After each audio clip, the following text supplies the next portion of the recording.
From super strength to regeneration and invisibility, there are all kinds of things in the natural world, human and otherwise, that blur the line between reality and fiction. And today, we're getting into the science of all of them. Super strength. Marvel's idea of super strength is insane. You see people lifting literal things that would take dozens of men in real life, whether that's cars, falling slabs of concrete, or doing a bicep curl with a literal helicopter. And let's not even get into people like the Hulk, who's actually lifted mountains before, which is a very casual thing for him, by the way. It presents a depiction of strength that exists squarely in the realm of fantasy, something that you'd never see a person doing in real life. But what if I told you it's not that far away from our world? What's the max that you can deadlift? 70 kilos? 90? 100? I mean, my best is in the midst of those three. Now, what do you think is the max that a person can actually lift? Meet Hafthor Bjornsson, the man with super strength. You might recognize him as the Mountain from Game of Thrones. And the Mountain is a perfect name for the guy. Standing at 6'9" and often weighing well over 500 pounds, he's one of the few men to have won the world's strongest man, the Arnold Strongman Classic, and Europe's strongest man. He is arguably the greatest strength athlete in strongman history. The record was set by Eddie Hall, who deadlifted 500 kilograms at the World Deadlift Championships on July 9, 2016. And for the better part of 4 years, this record was untouched, until Hafthor broke the 500 kilogram barrier by deadlifting 501 in 2020. By the way, for our American audience, that's around 1,104 pounds. What looked like a promising career actually came to a full stop.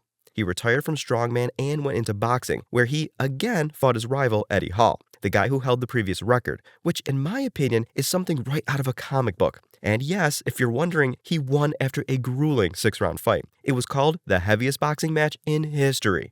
During all of this, he switched up his training entirely, focusing on intense cardio, conditioning, speed drills, and typical boxing routines. This was around 2022, and then he went into powerlifting, where he suffered a massive pec tear that forced him into surgery. But just like a super soldier, he came back for more.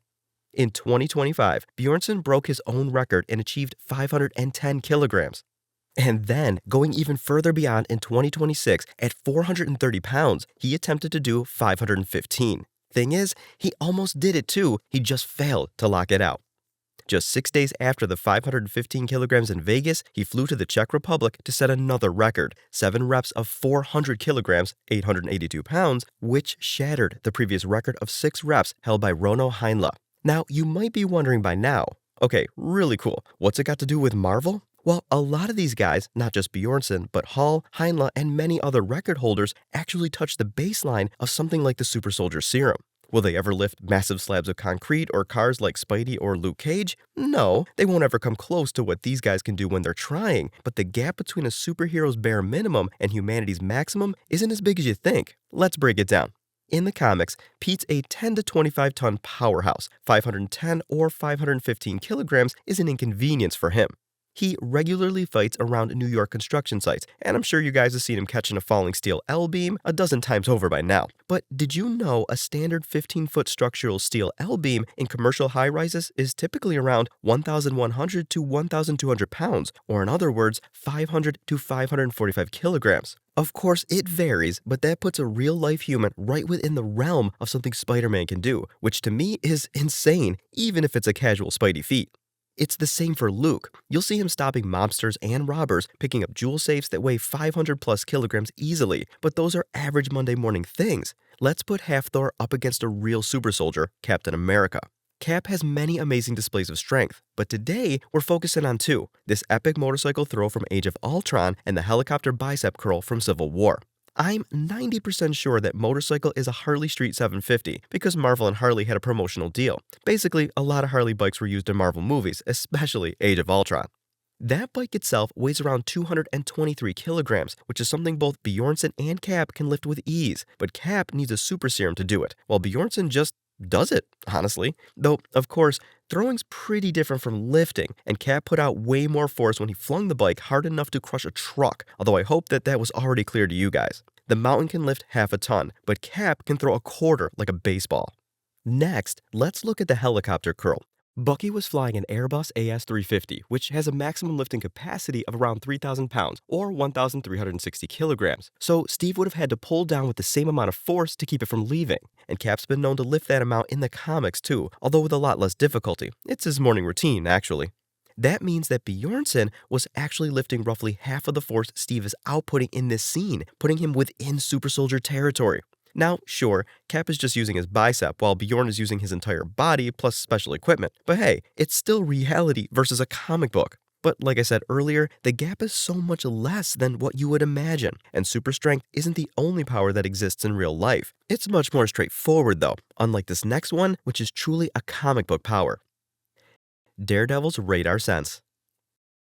When Matt Murdock was blinded by radioactive chemicals, his remaining senses were heightened to superhuman levels. This allows him to use his radar sense, which is essentially an incredibly detailed map of his surroundings, although I'm not sure how seeing a world on fire helps him figure out how to throw a metal nunchuck at someone's head at Mach screw you, but hey, comic books, right? What you might not know is that you don't need radioactive waste to do this, you just need neuroplasticity. Meet Daniel Kish. He had both of his eyes removed due to retinal cancer by the time he was 13 months old. Today, he regularly goes hiking in the wilderness and rides a mountain bike completely unassisted. He navigates the world using a technique called flash sonar, better known as active human echolocation. As Daniel moves, he makes sharp clicks with his tongue, in the same way a bat or dolphin senses how sound bounces off the surface. Many of you may have heard me clicking as I came onto the stage with my tongue. Those are flashes of sound that go out and reflect from surfaces all around me, just like a bat sonar, and return to me with patterns. These sounds provide Daniel an acoustic imprint that lets him determine the distance, size, and even the density of an object. In an interview with BBC, the guy literally said he could distinguish between metal and wood. It's not as reliable as Daredevil's radar sense, since the conditions matter heavily, but it's actually still extremely insane. Like, I have all of my senses, but I can't hike. Human echolocation is actually something all blind people do, switching between passive echolocation, which are tiny unintentional echoes, and active echolocation, where you make sounds to figure out your surroundings. Kish perceives the world in terms of acoustic signatures. For example, he says that wood has a warmer, duller sound than metal. Think about tapping a table versus tapping a car's bumper. Everything has its own acoustic signature, and by picking up on those and learning to distinguish the nuances in the sound, Kish is able to extract a massive amount of information, a lot like a certain really good blind lawyer. Spider-Man's wall crawling. We've all seen Peter climb up walls 1,000 different times now, especially in the movies where he first gets his powers. Both Raimi's Spider-Man 1 and The Amazing Spider-Man had a bit about his hand getting completely stuck to a basic surface. Now, while radioactive spider powers are pure classic fiction, this particular aspect of them is actually pretty real, but it has nothing to do with spiders. Instead, we're looking at geckos. For decades, scientists were baffled by how geckos could sprint up vertical sheets of perfectly smooth glass. They don't have any suction cups, or sticky slimes, or adhesive residues. None of the tools that you would need to do that. Not even little claws to hook into the surface, Wolverine style. Instead, they are using something called molecular attraction. If you zoom in on a gecko's footpad under an electron microscope, you will see millions of microscopic hair-like structures called setae. Each of these tiny hairs branches off into hundreds of even smaller, flat-tipped structures called spatulae. You know, a lot like this guy. Because these spatulae are so unimaginably small, they can get close enough to a surface to interact with it at an atomic level. This physical proximity triggers something called van der Waals forces. Without turning this into a college chemistry lecture, van der Waals forces basically turn the atoms in the gecko's feet into millions of microscopic magnets that lock onto whatever they touch. And that's how you see them climbing up things.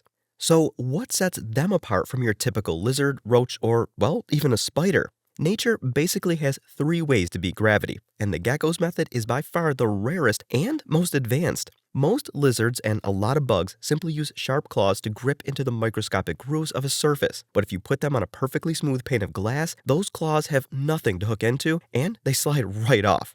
It's the same for roaches, ants, and tree frogs. Cockroaches have tiny inflatable pads on their feet called aureolia that secrete a sticky, oily fluid. Tree frogs secrete mucus. This lets them stick to surfaces, which is also how frog-based superheroes work. Shout out to Froppy, we love you.